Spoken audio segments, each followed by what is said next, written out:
Good afternoon, I'm Jess De Los Santos and this is One News Now. The Cusi-led PDP Laban faction is exploring all options for the 2022 elections. This includes their original plan of fielding the tandem of Senator Bongo and President Duterte. In a statement, the party said that they are continuing to monitor developments in the national political landscape. They will also consult PDP Laban leaders in provinces and cities to make a final decision. The group previously nominated Senator Bongo as the presidential bet. However, the senator filed his COC for the vice presidential post while President Duterte announced his retirement from politics. Nahugbong ng pagbabago says it will still rally behind Davao City Mayor Sara Duterte even after her abrupt exit from the regional party. Hugpong Secretary General Anthony Del Rosario told the chiefs that Sara Duterte's capabilities are fit for a higher position. He said that while Mayor Sara's move took them by surprise, they will honor her decision. Mayor Sara resigned from Hugpong and took her oath as member of Lakas CMD yesterday.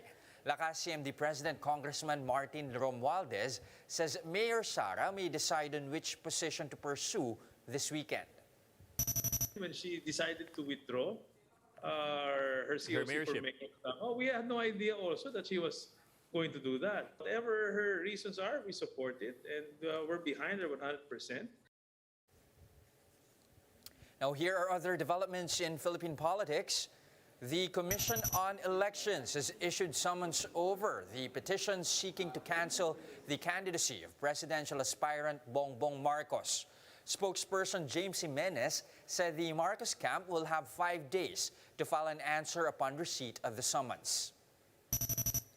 Aksyon Demokratiko standard bearer and Manila Mayor Isko Moreno visits Cabuyao City, Laguna to meet with youth groups and supporters.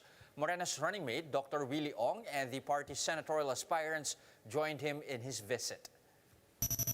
Presidential aspirant and Vice President Leni Robredo, meanwhile, is in Cebu to give away livelihood subsidies as part of the OVP's projects.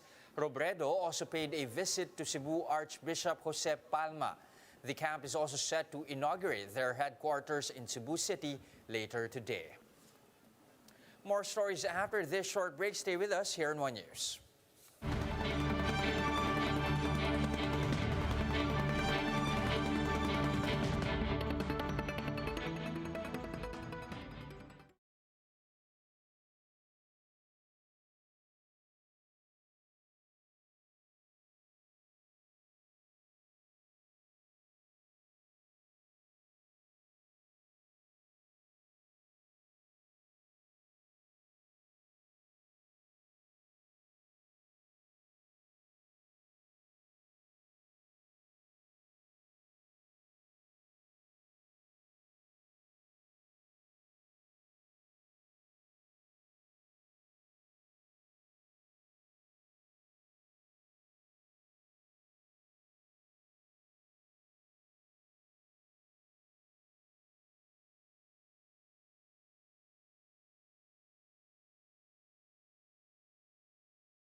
You're still watching One News Now. I'm Jess De Los Santos.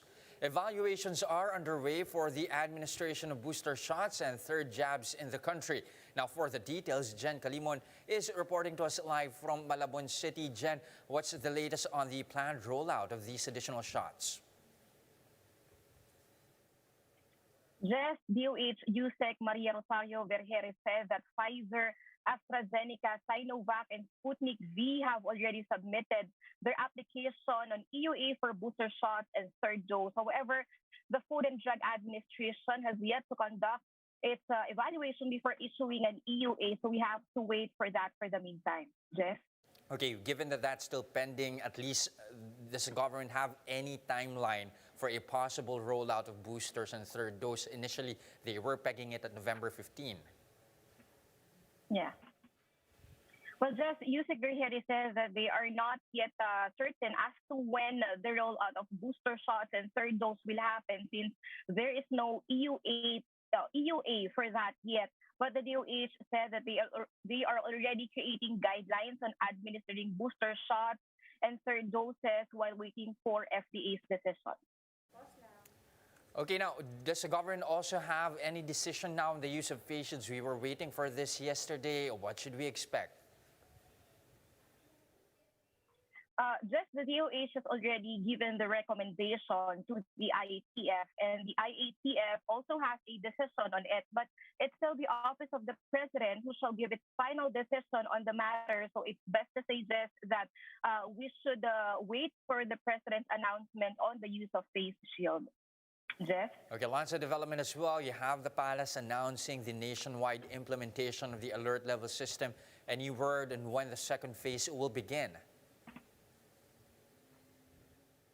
Well, just Yusek Vergere did not mention a timeline on the implementation of second phase of the alert level system. But what she mentioned was the metric system they use in determining the alert level system in a particular area. So among the metric system are the 2-week growth rate, average daily attack rate, and bed occupancy. In the case of Metro Manila, Jess, it has been downgraded to alert level 2 because it has a low average daily attack rate at only 3.2 per 100,000 population.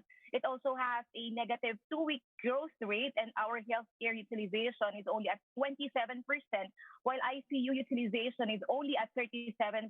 However, just before being downgraded to alert level 1, NCR needs to meet certain requirements, such as having 70% vaccine coverage for all eligible population, and establishments should have a safety seal. Jeff? Okay, lastly now, Jen, we do believe that the Health Department and the IATF also discussed about antigen testing yesterday. Can you tell us more about this? Just DOH and together with some experts will be having a discussion about self-administered antigen tests. But Yusek Vergere said it is still important to have testing strategies because we still need to test people whether they are vaccinated or not. Jess? All right, thank you very much for those updates. Jen Calimon reporting live from Malabon City. Now here's a quick look at today's other top stories. The IATF says vaccination is now required for all employees working on site in all establishments, but this will only be implemented in areas with sufficient COVID-19 vaccine supply. Malacanang says unvaccinated workers in these areas will not be fired but will need to undergo regular swab tests at their own expense. Malacanang says it has received the experts' recommendation on the use of face shields. However, spokesman Harry Roque noted that this is still up for approval by President Duterte. The president is expected to announce the decision himself. And Olympic gold medalist Heidelin Diaz will not be participating at the World Weightlifting Championships in Uzbekistan this December. Diaz will instead prepare for her title defense in the May 2022 SEA Games in Vietnam and the Asian Games in China in September next year. For more updates, visit News 5, the Philippine Star, and Business World online. Visit our website, onenews.ph, for more in-depth analysis. You can also catch One News on the Signal Play app. Register for a free account now at www.signalplay.com and stream One News live anytime, anywhere. Mask on, wash hands, and stay safe, Philippines. I'm Jess De Los Santos. We are One News.